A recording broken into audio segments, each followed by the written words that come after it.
I just wanted to share this really quick experience that I had when I was just starting out.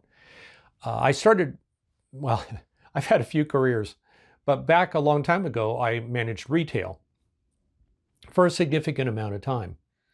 And when I was doing that, I had the misfortune to take over an operation from somebody that happened to be embezzling. They were taking money from the company.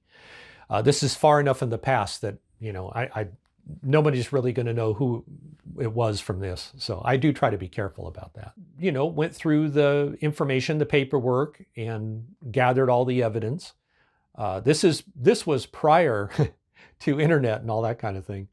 So there was a lot of paperwork, and that meant going through a lot of folders, a lot of drawers, checking things and double checking to make sure that I was understanding it correctly.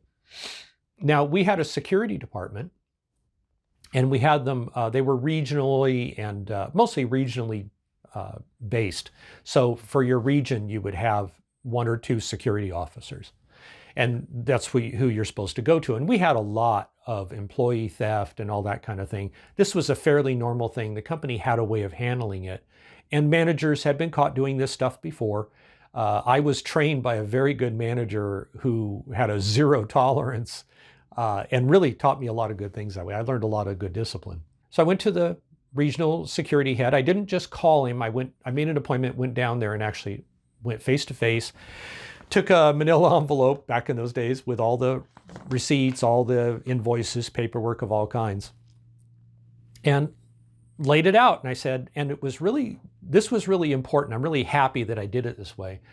I told him, I said, Don, I really don't know for sure, but this is how it looks to me. And you've been doing this a long time. So I figured if I came down here, showed it to you, you could give me guidance and you can tell me if I'm all wet. Maybe I'm not understanding the numbers here. And so he looked through it and he said, no, this is a problem. This is what it looks like it is. And I'll take it from here. So I went back, did my job. Next day, I called up to just see, if there was anything else I needed to do. And I was informed that the security director no longer worked for the company. He was gone. And that was a little bit strange.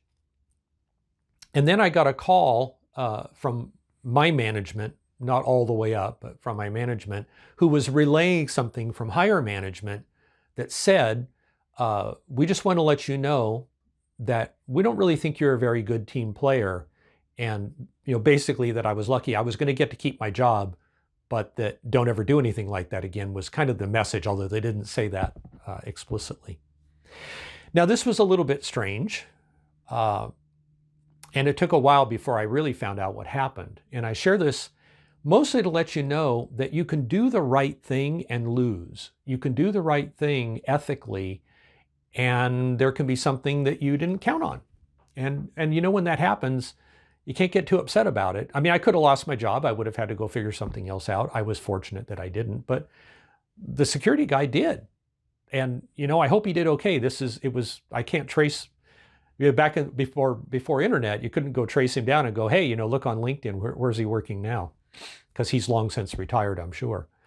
But the point is, the person that was stealing, the former manager that had been stealing, had vice presidential protection.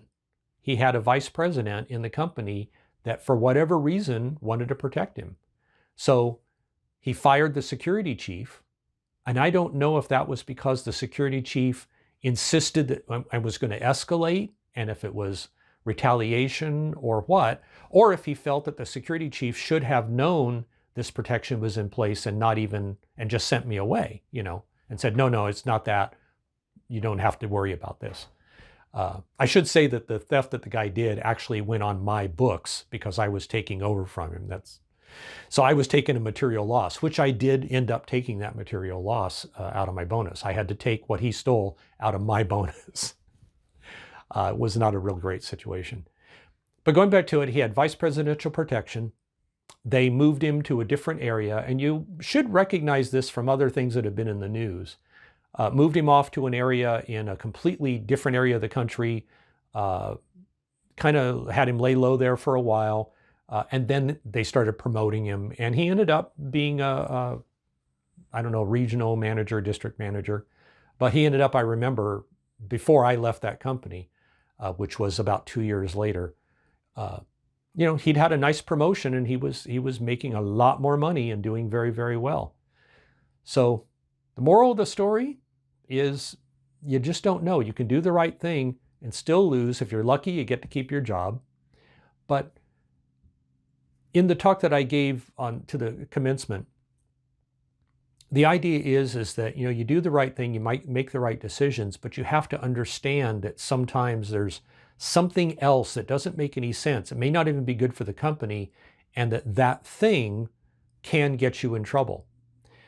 One of the things that I always cover in project management classes that I've taught is not everybody wants your project to succeed in every case. Most of the projects I've done, there was nobody that wanted it to fail. Everybody wanted it to work, or they didn't care. But I have had a few times, where, there were some people that were dragging their feet or otherwise trying to make it harder. And I don't always know why. And you have to deal with it. And I have, and it's usually been effective. I've never had anybody kill my project outright, that just totally destroyed it. I'm pretty politically aware, but I want the people in those classes to be politically aware. I want you to be politically aware. You have to derive your own moral from this one. But watch out for the politics, because those things happen. And anyway, feel free to leave something in comments. I'd love to hear your story. If you've had something similar, please leave it in comments, because we can all benefit from these stories. And maybe your story will be the one that saves somebody else some grief, or at least prepares them for it when it happens. So thanks.